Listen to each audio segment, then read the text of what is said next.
Assalamualaikum warahmatullahi wabarakatuh. Selamat datang kembali Tribuners. Baik, sebelum kita mulai ini demi menghormati protokol kesehatan untuk perbincangan kali ini kita akan buka narasumber, ya kan? Oke, siap. Kita langsung aja sampai relax ya. Ini sebelum memperkenalkan diri narasumber, saya host Emil Mahmud Syah akan membawakan perbincangan yang dengan tema kali ini yaitu praktek mesum di Kota Padang yang mulai marak. Itu kita akan kupas dalam Kaba Cerdik Pandai. Sebagaimana kita ketahui sekarang marak praktik mesum sebagai gejala sosial. Dan untuk kali ini kita menghadirkan seorang narasumber yaitu Bung Muhammad Isa Gautama. Silakan disapa, Bung. Selamat siang, assalamualaikum warahmatullahi wabarakatuh, Tribuners semuanya, semoga sehat. Ya, baik. Terima kasih luar biasa, Bung Isa. Saya panggil Bung Isa aja ya. Oke, siap. Ini sudah dibuka tadi, Bung, bahwa kita menghadirkan Bung sini dalam kapasitas dosen program studi sosiologi di Fakultas Ilmu Sosial Universitas Negeri Padang yang sehari-hari adalah pengampu mata kuliah sosiologi komunikasi, sosiologi media, ya, begitu, Ya, Bung? Ya, betul. Baik, Bung. Bisa, Bung, kita bincang-bincang ini, ulas sedikit tentang tema kita yang kita angkat kali ini. Dari beberapa pemberitaan kami di Tribun Padang itu kan beberapa peristiwa dan juga tindakan dari aparat penegak peraturan daerah, itu Satuan Polisi Pamung Praja Kota Padang menggerebek dan merazia beberapa pasang muda-mudi dan juga pasangan bukan suami istri. Ya. Dan itu terjadi malah pada siang hari. Kemudian juga mereka ada yang masih umur usia sekolah dan mahasiswa umum, ya, maksudnya sini. Apakah ini sebuah gunung es menurut Bung? Silahkan, bisa dijelaskan ke kita semua. Ya, terima kasih Bung Emil. Ya, ini fenomena kita semua baca dan bisa saksikan di berbagai media, ya, baik media konvensional maupun media baru, ya. Di media sosial juga sudah beredar. Itu memang berita yang sangat mengagetkan kita semua, bikin buncah warga, terutama warga Kota Padang, ya, karena fenomena seperti ini memang agak jarang terjadi, dan yang mengenaskannya seperti kata Bung tadi itu digrebeknya jadi di siang hari dan jumlahnya juga cukup banyak. Yang terakhir tuh yang satu kali grebek itu di satu lokasi saya baca itu 29 orang.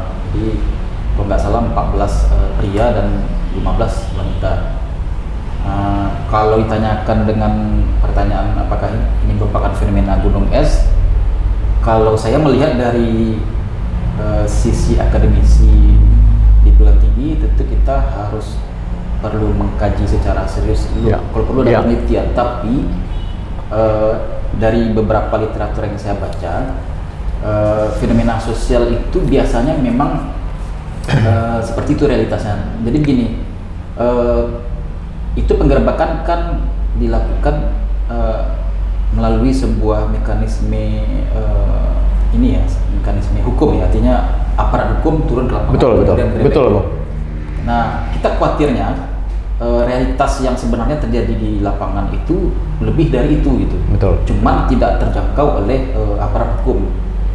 Semoga tidak seperti itu, ya. Tapi kalau kita lihat dari literatur ilmu sosial, biasanya sebuah sebuah tindakan penyimpangan sosial seperti itu yang kemudian ada penggerebekan, itu biasanya bisa dikatakan representasi, yaitu mewakili realitas yang lebih besar dari itu. Baik, Bung. Biasanya. Oke, kemudian latar belakangnya, Bung. Ya, kalau kita lihat fenomena kan kekinian. Sebenarnya kan, apalagi Bung menyinggung tadi, ini sudah lebih mungkin bisa, walaupun kita berdoa tidak, ya, seperti yang demikian. Ya. Tapi sebetulnya yang melatar belakanginya apa sebetulnya, Bung? Bisa banyak, ya. Tapi yang bisa saya sampaikan di sini adalah kita lihat dulu ke dari segi usia yang ditangkap ini kan usia generasi milenial betul, usia remaja, usia nggak salah usia 17 sampai sekitar 20-an awal. Iya, betul. Nah, itu kan sebenarnya kalau kita lihat itu kan usia-usia mereka masih usia sekolah atau paling kurang mereka mahasiswa gitu kan. Artinya cocoknya mereka itu harusnya sibuk dengan keseharian dengan aktivitas sebagai mahasiswa perguruan tinggi yang paling tuanya, dan yang usia 15 ke atas itu berarti usia-usia sekolah menengah atas atau paling kurang paling kecil SMP gitu kan, kelas 3 SMP. Ini yang mengenaskan kita. Kalau saya melihat bisa jadi ini kita agak abai ya dengan anak kemenakan kita. Jadi ada faktor kontrol sosial yang agak longgar. Walaupun kita tidak bisa mengeneralisir semua generasi muda kita seperti itu ya, tapi kalau memang ini betul, sekali lagi kalau memang ini betul fenomena gunung es, kita khawatir ini juga akan menjalar kemana-mana gitu. Ini sebelum kita masuk diskusi lebih dalam. Baik, Bung. Kemudian kalau kita bandingkan dengan era sebelumnya ya, atau era masa ya dibandingkan berapa puluh tahun ke belakang ya, mungkin hal-hal ini hal yang tabu ya. Yeah. Tapi seolah sekarang terjadi pergeseran. Yeah. Nah, ini sebenarnya yang menjadi pemicunya apa, Bung? Ya, sekarang kan yang paling menonjol itu adalah pengaruh media sebenarnya. Jadi begini, anak usia sekolah atau usia kuliah lah, usia remaja itu dalam teori sosiologinya sebagai bagian dari lapisan di masyarakat ya. Mereka kan generasi produktif, itu usia produktif ya, produktif awal ya. Harusnya kan mereka sibuk dengan aktivitas pendidikan. Nah, bisa jadi ada karena mereka tidak disibukkan oleh itu, saya nggak tahu, kita perlu dalami masing-masing orang yang terlalu 29 orang ini ya. Bisa jadi ada waktu luang yang terlalu besar selama ini, apalagi mungkin kita kemarin ini setahun 2 tahun terakhir sekolah kita kan masih banyak daring ya. Daring itu kan membuat masing-masing anak kemenakan kita rata-rata enggak pergi ke sekolah, lebih banyak di rumah. Betul. Nah, sementara mungkin di rumah juga orang tuanya juga sibuk kerja, walaupun mungkin kerjanya juga ada yang kerja work from home ya, artinya daring. Tapi itu kan aktivitas yang membutuhkan keseriusan, sehingga bisa jadi kemudian mereka agak terabaikan untuk mengontrol anak-anaknya. Baik. Bisa jadi seperti itu. Baik, Bung. Kemudian kita tinjau ya daerah kita ini ya, Sumbar secara umum, kemudian Kota Padang ya. Sebenarnya kan sudah ada elemen atau unsur yang mengatur atau yang bertanggung jawab atau yang punya berwenang lah. Tapi yang paling bertanggung jawab siapa sebenarnya, Bung? Ini. Kalau kita bahkan ke konsep sosiologi, sebenarnya kan kelompok masyarakat yang terkecil, artinya yang paling terkecil tapi paling dekat dengan masing-masing individu kan sebenarnya kan institusi keluarga. Keluarga itu kan institusi informal, artinya kalau kita bahkan ke sosiologi pendidikan misalnya, institusi yang paling pertama mendidik dan mengontrol, kemudian memberikan arahan kepada generasi muda, anak-anak kemenakan gitu. Kita di Sumbar ini kan paling pertama itu tentu sudah pasti gurunya adalah orang tuanya sendiri. Betul. Jadi kalau sebenarnya simpel saja, tapi sebenarnya juga tidak gampang untuk kita lakukan bersama ya, artinya kembalilah untuk kita peduli ya di rumah masing-masing. Jadi kalau dalam kacamata perspektif sosiologi keluarga, juga sosiologi pendidikan, juga pendidikan yang paling pertama dan paling berkesan dan juga punya pengaruh ke perilaku seorang anak itu sebenarnya bagaimana orang tua, ayah dan ibu. Dan kalau di rumah tuh ada pamannya, ada nenek kakeknya, menjadi role model gitu. Baik. Pada anak-anak kita. Ketika Bung mengatakan ada institusi keluarga ya, kemudian juga kita kan ada semacam rambu-rambu atau normatif lah ya. Di tengah-tengah masyarakat kita tuh kan ada adat basandi syarat basandi kita bulah. Itu sejauh mana pengaruhnya? Iya, jadi saya melihat begini, betul kata Bung Emil tadi, kita menengok taruhlah 20 tahun ke belakang gitu kan, interaksi antara anak kemenakan kita dengan pamannya, dengan ayahnya itu cukup padat dalam 24 jam sehari itu terkurangilah 8 jam untuk istirahat, berarti sekitar 16 jam ya. 16 jam sehari mereka punya kesempatan untuk berinteraksi di rumah, kemudian di luar rumah juga. Kalau kita bahkan kategori pendidikan ada sektor formal berarti dia di sekolah atau di kampus, kemudian non formal di rumah, kemudian informal ketika dia antara rumah dengan dia sekolah, misalnya dia ikut organisasi, misalnya kalau anak muda dia ikut Karang Taruna atau dia punya organisasi lain di luar rumah tapi juga di luar sekolahnya, itu masuk ke kategori informal. Baik. Itu padat ya, artinya mereka mendapat kesempatan yang cukup lah untuk setiap hari mendapatkan wejangan, nasihat, kontrol sosial. Nah sekarang itu pelan-pelan udah semakin diambil alih oleh media sosial. Contoh, ini jangan jauh-jauh lah, itu kemenakan saya, anak saya itu kalau dia sedang ada kerjaan, bahasa kerennya anaknya gabut ya, dia nonton HP-nya, nonton YouTube, atau main game.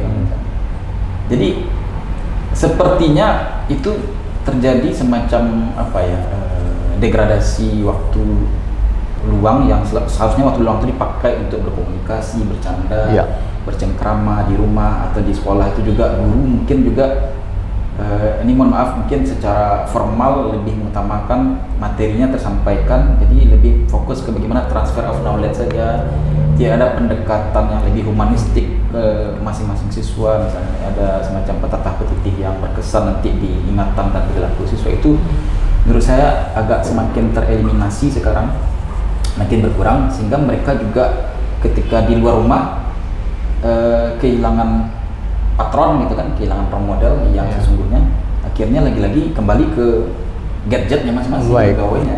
Baik Bung, saya coba pinggiri ketika Bung menyinggung tentang pengajar atau guru ya. Nah, di sini kan kapasitas guru itu kan ada yang mungkin terlewatkan lah, mungkin dia menjalankan fungsinya kemudian dalam proses pembelajaran. Karena faktanya yang terjaring itu memang usia sekolah, baik siswa, pelajar dan oknum mahasiswa yang mereka walaupun oknum ya. Nah, tadi Bung mengatakan tentang peran pendidik.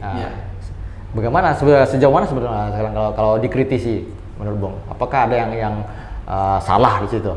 Ya, jadi begini, saya mencoba untuk selalu meneropong dari perspektif keilmuan saya sosiologi ya. Jadi begini, ada teori mengatakan bahwa masyarakat dimanapun itu punya kecenderungan untuk potensi untuk berperilaku, masyarakat itu berperilaku positif dan negatif itu sama besar potensinya. Itu teori kontrol sosial. Jadi perlu ada kontrol sosial yang ketat. Nah kita mungkin ya selama ini, semoga tidak ya, mungkin selama ini menganggap kalau anak kemenakan kita sudah disekolahkan, sudah masuk jadi mahasiswa di kampus perguruan tinggi, dia kuliah gitu kan, itu tugas kontrol sosialnya selesai. Padahal itu harus terus menerus setiap hari, setiap detik, setiap kita bertemu dengan anak kita, kemenakan kita, tetangga kita, itu tidak boleh berhenti. Jadi ini kan menarik nih. Jadi fenomena sekarang pulang sekolah, oke lah, anak itu kemudian disuruh ikut les. Kemudian orang tua merasa, oh dia kan udah ikut les, nanti guru lesnya pula lah yang benahi. Pulang les nanti mungkin apalagi kalau dia maghrib, kalau dia masih SD mengaji. Ini mengaji ini tugas guru mengaji ini. Pulang juga PR kerjaannya sendiri, itu kan udah disimak baik-baik ceramah atau penjelasan guru di sekolah. Akhirnya orang tua itu merasa tugasnya sudah dikerjakan oleh elemen masyarakat lain, guru mengaji, guru les. Padahal tidak, begitu juga sebaliknya, mungkin guru menganggap tugas dia hanya menyampaikan materi, padahal di luar itu ada namanya pendidikan karakter. Dalam teori pembelajaran juga ada namanya hidden curriculum. Hidden curriculum itu kurikulum yang tersembunyi, yang laten ya, artinya guru tidak, misalnya guru matematik misalnya, harusnya tidak hanya menjabarkan tentang rumus-rumus matematika, tapi juga kalau ada waktu luang 5 menit 10 menit sebelum bubar dia memberikan nasihat, titik. Nah itu sekarang yang menurut saya bisa jadi agak semakin berkurang gitu. Iya betul ya. Ini menarik sekali Bung. Ini perbincangan kita udah sangat dalam nih. Mudah-mudahan Tribuners gampang mencerna. boleh. Oh silakan. Saya juga minum dulu. Silakan sambil relax saja. Ya, relax. Permisi ya Tribuners. Nah, baik. Semoga Tribuners sudah minum kopi juga Pak. Ya, mudah-mudahan ini menikmati perbincangan kita sambil ngopi ya. Iya. Baik, Bung, kita kembali lagi ke pokok pembicaraan kita itu ada kan tadi masalah pembelajaran. Ini menarik nih. Kita langsung aja lah kita kupas di situ. Ilmu pengetahuan dan teknologi, sementara harus diimbangi dengan iman dan takwa. Nah, ini kan pernah jadi apa? Semacam semboyan apa? Mungkin tagline lah mungkin di negara ini. Bukan lagi di Sumatera Barat, malah nasional ya. Sejauh mana sekarang ini penerapannya, Bung? Yang Iptek dan Imtak nih. Iptek dan Imtak. Ya. Jadi Iptek dan Imtak itu memang harus seiring dengan sejarah. Kalau kita ingat dulu kan di zamannya ketika almarhum B.J. Habibie jadi menteri, kemudian oleh Wardiman Wojonegoro juga itu jadi semacam gerakan nasional gitu ya. Jadi keseimbangan otak kiri dan otak kanan ketika dia menguasai ilmu pengetahuan tertentu juga harus diimbangi dengan penguasaan dari segi kecerdasan emosional, kecerdasan dia berinteraksi, keterlibatan ke teori pendidikan, sosiologi pendidikan juga ada 3 sebenarnya yang perlu dibenahi, dididik dalam diri semua peserta itu kan tidak hanya kognitif tapi juga afektif dan psikomotor. Afektif itu sikap perilaku, melatih emosinya agar tidak jadi orang yang misalnya yang pemarah, yang punya tensi tinggi dan sebagainya. Kemudian juga yang ketiga itu yang tidak kalah penting adalah psikomotor, sehingga anak itu tidak hanya pintar dari segi otaknya, kemudian pintar bergaul, tapi juga sehat. Karena kesehatan itu utama. Banyak orang anak pintar tapi kemudian sakit, karena tidak sekolah misalnya. Betul. Itu sekolah. Jadi pakar pendidikan, tokoh-tokoh pendidikan dunia sudah lama itu mengingatkan ketiga-tiga itu harus seimbang. Nah, Imtak tadi menurut saya memang itu menyasar ke yang afektif tadi. Kalau kita lihat ke sekolah sekarang sebenarnya sudah cukup kuat ya pondasinya yang bobot untuk materi pendidikan karakter, ada muatan lokal. Kalau di tanah datar ini saya ingat anak saya sekolah itu ada di muatan lokal itu kan mata kuliah pilihan, jadi masing-masing kabupaten dinas pendidikannya boleh memasukkan materi kurikulum mata pelajaran misalnya yang khas ya, yang di tempat lain di tetangga tidak ada, dia ada. Jadi ada materi BAM, budaya adat Minangkabau. Nah, itu diajarkan tentang apa itu adat Basani Sara kita boleh diajar sejak SD. Anak saya kelas 3 SD sudah belajar tentang pantun-pantun nasihat, kemudian hal-hal yang misalnya tentang kata mendaki, kata menurun, nan ampek macam itu menurut saya sangat positif ya. Tapi memang kembali lagi ke SDM pengajar pendidik kita, bisa nggak dia menerjemahkan itu? Saya khawatir sekarang, karena kan kita juga fenomenanya banyak guru-guru muda di SD, guru-guru yang baru tamat kuliah, usia 25 atau paling tua taruhlah 30, itu kemudian jadi guru SD. Ketika dia sekolah dulu atau ketika dia kuliah dulu, muatan BAM ini juga sudah agak minim. Sementara ketika dia tiba-tiba dia harus mengajarkannya di SD ke peserta didik, ke muridnya, ke siswanya. Kadang-kadang agak gugup juga kan. Makanya mungkin perlu peran yang lebih besar misalnya dari dinas pendidikan masing-masing untuk kemudian bisa bikin seminar, workshop, atau taruhlah namanya penataran peningkatan kompetensi guru. Karena ini penting ya, jangan hanya misalnya penataran untuk mata pelajarannya yang wajib, yang lain misalnya yang eksak kayak IPA, kemudian matematika dan bahasa Inggris saja, tapi juga yang ini penting juga karena kalau di luar negeri kita lihat ya, di luar negeri itu malah di Jepang itu sampai kelas 6 sekolah dasar itu justru muatan kurikulumnya yang utama itu, yang persentasenya paling besar itu adalah tentang budaya karakter Jepang. Betul. Di SMP baru dia di push untuk hampir 90% mata pelajaran IPA eksakta. Jadi dia dikasih basicnya tuh, dia punya karakter, jadi makanya terkenal orang Jepang tuh tidak hanya pintar tapi juga sangat bisa menerapkan budaya Jepang tuh secara konsekuen sampai dia sudah sampai dia tua gitu. Baik Bung. Ini sebenarnya di negara kita sebenarnya itu malah kaya nilai-nilai itu ya. Nilai itu kita kaya. norma-norma yang nilai-nilai yang sangat kaya sekali. Tapi kenyataannya gimana, Bung? Ya, jadi begini. Kalau saya melihat solusinya salah satunya adalah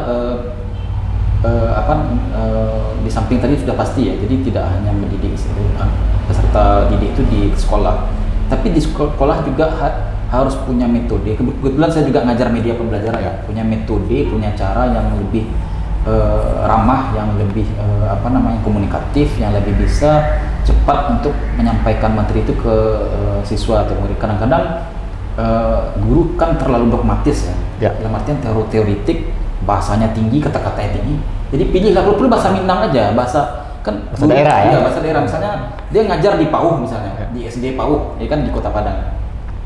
Itu dialek Pauh kan juga khas. Ya. Gurunya kalaupun dia bukan orang Pauh, dia harus belajar untuk berdialek Pauh, belajar beberapa bulan bisa tuh. Kalau perlu dia cari tempat tinggal situ, kos, atau kalau dia belum berumah tangga, kalau dia guru baru misalnya, dia bisa kos di situ dekat sekolah. Dan pas ngajar, apalagi ngajar bank tadi ya, budaya Minang Kampung, nggak apa-apa dia ngomong bahasa Pauh. Baik. Itu membuat siswa lebih merasa dihargai, kemudian merasa lebih dekat dengan materinya dan tidak terlalu tinggi, dan siswa jadi terlibat dan mau untuk mendengarkan apapun yang disampaikan oleh guru. Kemudian mungkin juga bisa dalam hal variasi media. Jadi jangan hanya sekedar ngomong saja. Itu baru media berbasis manusia. Dia ada media berbasis non manusia. Sekarang kan sudah sangat maju ya, aplikasi di Google, di komputer segala macam, bisa ditampilkan video misalnya yang tidak usah terlalu panjang tapi sesuai dengan konteks pembelajaran, sehingga siswa itu datang ke sekolah tidak merasa terbebani, tapi justru dia merasa having fun, dan dia jadi malah dalam tanda petik ya ketagihan ke sekolah. Nah, kita lihat di negara lain kan anak-anak dari TK ya kindergarten di Inggris itu mereka justru ketagihan ke sekolah, ketika libur malah kecewa. Kalau kita kan terbalik, kita justru besok kita libur ya boleh gitu kan. Nah, jadi itu ada something wrong sebenarnya di pendidikan kita, baik di institusi formal ya sekolah, institusi di non formal, informal juga bisa jadi ada masalah di rumah dan di luar rumah. Baik, Bung, itu juga pekerjaan rumah Bung selaku pengajar ya di perguruan tinggi. Tapi Bung, tanpa terasa nih ngobrol kita sudah begitu asik ya nih, tanpa terasa waktu udah di penghujung.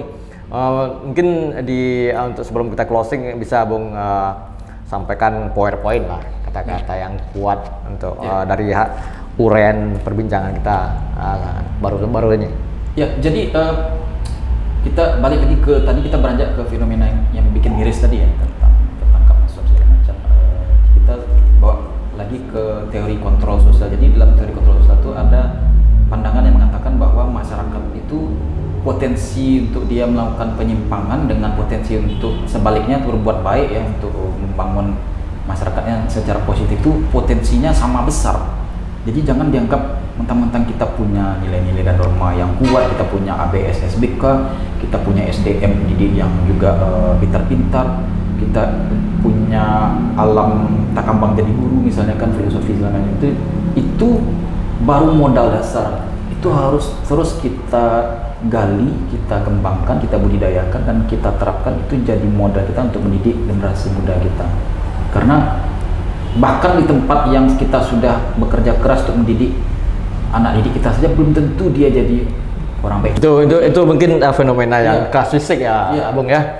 Baik Bung, mungkin untuk perbincangan kita udah PowerPoint tadi mungkin udah sampai ke titik yang paling jitu ya Bung ya. Tanpa terasa Tribuners, kita perbincangan sudah begitu mendalam nih. Ini kajian dari sosiologinya memang narasumber kita memang dalam hal ini sangat qualified ya selaku pengajar. Sebelum kita tutup perbincangan ini, kami ucapkan terima kasih kepada Tribuners dimanapun berada dan hingga terselenggaranya program Kabar Cerdik Pandai kali ini, dan juga teman-teman dari kru tribunpadang.com, juga support dari Tribun News di Solo. Sebelumnya kalau ada hal-hal yang tadi tidak pada tempatnya, kita mohon maaf. Juga terima kasih pada sumber sudah hadir. Dan saya akhiri, wabillahi taufiq wal hidayah. Assalamualaikum warahmatullahi wabarakatuh. Waalaikumsalam warahmatullahi wabarakatuh. Terima kasih. Tetap semangat. Terima kasih sudah nonton. Jangan lupa like, subscribe, dan share ya.